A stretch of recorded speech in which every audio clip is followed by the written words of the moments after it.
Guys, so I know I haven't done a video in a while, so I wanted to come and give my tips on how I transitioned for 20 months and got to being natural. I know there's tons of videos out there about transitioning and everybody's journey is different, so you watch plenty of videos and pick from one person, from another person, and make it your own journey.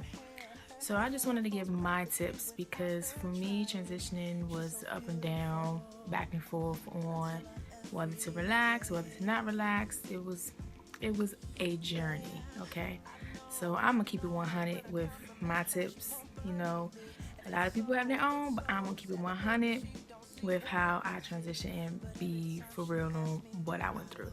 I'll try to not make this video long, but we'll see how this goes.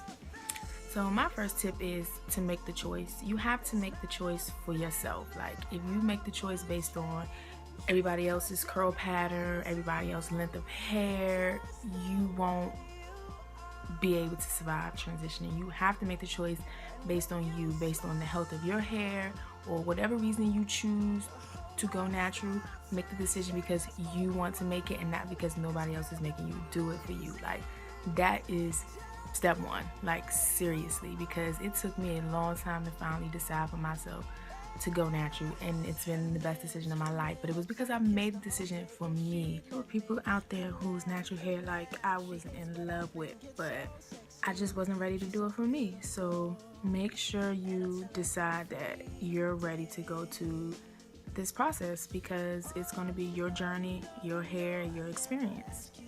2, set a realistic goal. Like for me, my goal originally was to transition for 3 to 4 years and then cut the relaxed ends, or kind of just keep trimming and let it cut off, but it really wasn't a realistic goal for me.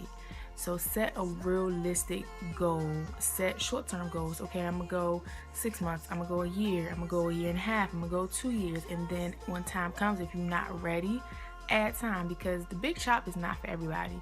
And if it's not for you, don't let nobody pressure you into doing it. You have to do it when you're ready. It took me 20 months to decide, all right, I'm ready to cut my hair. And that was only because I was just tired of the detangling process. Not necessarily because I was like, oh, this, that, and the third. I know nobody made me. I was just ready. You have to be ready to cut it. And if you don't, you quickly want to, go back to getting relaxers, but don't let nobody pressure you to cutting it off. I don't care how many people talk about you and tell you, oh, this, that, and the third, but when your hair is done, you can't tell you have 2 textures, so save all that drama for somebody else, okay? 3, patience. You have to have patience because your hair is not going to grow overnight. Like, you're not going to be Rapunzel in 3 weeks. Like, that's not going to happen. You have to have patience. For me, when I first started transitioning, my texture was totally different than what it is now. It was almost like you have to grow out the scab hair, as what they call it. So the hair in your scalp that the perm seeps down to, you have to like grow that out, and then you'll start seeing your real curl pattern. So I didn't really start seeing my true curl pattern until about 6 months. Then on top of that, I only got relaxers like every 3 months. So it really took 6 months for me to really say, okay, I'm really transitioning, because after 3 months, I was used to that. So have patience. Don't go off of nobody else's. Oh, it only took me a month for my hair to be broad strap length. No, boo-boo. Don't believe it. It's not realistic.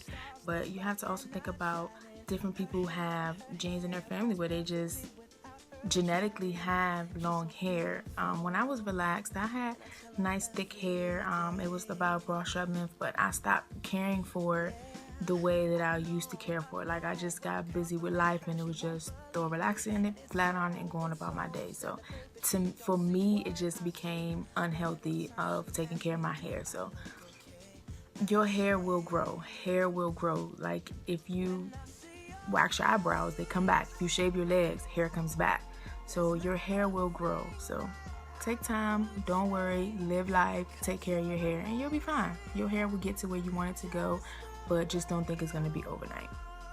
Be creative. Step outside of your comfort zone. Like, do styles you don't think you would ever do, wear stuff that you don't think you would ever wear. Like, you have to be creative because during your transitioning period, you can't do everything an all natural person would do, and you can't do everything a relaxed person would do. So you have to become creative. That brings me into step 5 with protective styling. I learned how to make wigs. My wigs was popping. Matter of fact, the hair that I made my wigs with, I have in now, which I am going to do a review on this hair because this is the only weave I wear. Like, seriously, the only weave that I wear. So do protective styling. People was like, wigs, that's for old people. 3/4 wigs is the bomb. Leave just your perimeter out and rock your wig, because what I did was I chopped like this first section of my hair and use that to blend in with the wigs that I made on dome caps, which one day I might do a little tutorial on how I made my wig. But I didn't do the whole braid out, twist out, and all that while I was transitioning. To be honest, I flat ironed my hair, and there's nothing wrong with it. I flat ironed while I transitioned. But you know what's funny is, although I did flat iron my hair a lot while I transitioned, now that I'm natural, I'd be like, oh my god, I can't flat iron my hair, heat damage, oh my god. But I flat iron my hair here and there, but it ain't often. But while I transitioned, I did flat iron my hair a lot. So as long as you use a pretty good heat protectant, you'll be fine. I did buns, I did braids, I did weaves, I did wigs, and you're going to have to get creative with your transitioning period because your hair is going to be in a stage you've never experienced before. So you got to get creative. 6. Now, everybody will tell you don't do it, but become a product junkie. It's going to take time for you to find products that work for your hair. Like, I spent money on products, but if you only go off of what everybody else says, you'll never find what works for your hair. I'm not super like that person who, oh, it has this ingredient, it has that ingredient. If it works for my hair, I'm going to use it. And I'm also not one of those people who only shop for the African American products. They got our money when we was relaxing our hair, and now they're about to get our money when we're natural. No, hunty. That $2, $3, $4, and $5 stuff. Like, I'm not with the whole $30 and $40 deep conditioners. No, my pockets can't handle it. But become a product junkie. Find what works for you. It took me a long time to find products that work for me.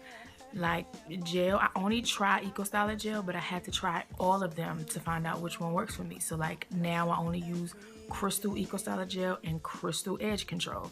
That's it. Because you have to find, everybody else is hype on the olive oil one. That one made my hair flake. Everybody was hyped on the argan oil one. That one dried my hair out. People was hype on the protein one. Made your hair hard. You can do over protein your hair. So become a product junkie. Like, seriously, find what works for you. Put it in your budget if you have to. All right, every 2 weeks, I'm gonna buy myself a new product. I did use Curlbox for maybe like 3 months to try different trials, but you have to become a product junkie to find what's going to work for your hair. Like, people will say, oh, this works for me, this works for me, but nobody's texture is the same. Nobody's curl pattern is the same. Just like our skin tone, so is our hair. We're different. We're unique. Your hair is unique. Find what works for you. Spend a little bread, but once you spend it, you'll find what works for you and your hair will love you. I'm just saying. Okay, so on to the next. 7, deep conditioning, a moisture deep condition. Now this, it took me a long time to find a really good moisture deep condition. Me watching everybody's videos, trying every deep conditioner everybody tried, until I realized that for my hair, I need like water-based products. Creamy products just didn't get it for me. So it took me a long time to find a deep conditioner. I actually just found a deep conditioner, and I only found that one because of the hairdresser that did my big chop. I used that deep conditioner, which is the Care mask, which is what I use now faithfully once a week. So you have to find a good deep conditioner. I know a lot of people rave on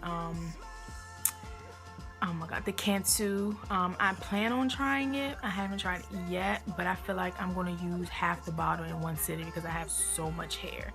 So I have to use watery products, and I have to do mine on wet hair versus dry hair so that I use less product. So you're going to experiment with a lot of stuff when it comes to transitioning. 8, protein deep conditioning. Most people do it once a month, maybe once every 2 months based on your hair. I just now, after all this time, found a good protein treatment for me. But when I transitioned, I used to make my protein treatments. I used to use avocados, mayonnaise, eggs, and shea butter and olive oil, put in a blender, and did my protein deep conditioner with that. And that worked during my transition period. But now I just got hip to that ApHogee 2-step protein treatment. I'm here to tell y'all that stuff is the business. If I don't rave about no other product besides EcoStyle Gel, the ApHogee 2-step treatment is the business. They'll get my money faithfully. I'm telling you, it's messy, it stinks, but it works. Like, I had a little heat damage in the front from blending with weave, but you would never tell now. As you can see, waves is popping. So yeah, find a good protein deep conditioner because you're going to be transitioning, so that line of demarcation is going to be weak. So you need to keep that hair strengthened or it's just going to fall off. Like my sister, she didn't have to do a big chop. Like the relaxed ends was just, she just woke up and they're gone. So they probably broke off pretty much, which is not a bad thing. She went from relaxed to natural, so now she has healthy, thick, beautiful, curly hair. So do what works for you. 9, love your hair. Like I said before, everybody's hair is unique. Love your hair. There are so many people I follow, so many friends that I have who are natural. I adore their hair, but I have to love my own. So there are times when I'm like, oh, I'm going to get a perm. I'm tired of this natural hair because I'm trying to be like somebody else. But love your own hair. You have to be in love with your own hair. 10, be bold. Like, step out there. Like I said before, be creative. So you're going to have to be bold. You're going to have to do styles you would have never thought you would have done before. I would have never put a wig on my damn hair before. Like, let's be for real. 27 years old, would have never wore a wig. But you got to be bold. You're transitioning. You're going into a new stage of your life that you've never went on that path before. So you're going to have to be bold. When people tell you they don't like your hair, who cares? It's not on your head. You're not doing it. Who cares? So step out there and be bold. Even braids. I used to hate braids, but when I got my box braids, I love them. Like, I'm here to tell you, you have to be in love with yourself. So those are my transitioning tips. If you guys really want like different products and stuff that I use, you can always get at me. If you want, you can email me. But my transitioners, stick to it. You're starting a journey that you will be up and down, and it's not going to be a piece of cake, but follow tips. Watch mad YouTube videos of different ladies who did it. I made it through 20 months, chopped my hair off, and I'm loving it. So yeah, by the way, this weave is Moisture Rain Remy Jerry Curl in 14, 12, and 10. I don't even know if I used any of the 10. I think I wound up just doing buying extra 14 and doing 14 and 12. And I just did a partial. I left like this much of my hair out, like all around. So this is like just in the middle, just to give me some length, because I miss my length. I love my natural hair, but I miss my length. So that's why I'm doing weave right now. Trying to get some more length to my natural curls. But so yeah, ladies, so get at me. Like I said, I will do a review on this hair because I'm sure people are going to ask. But if you have any questions, let me know. Ta-ta. See you later. Mwah.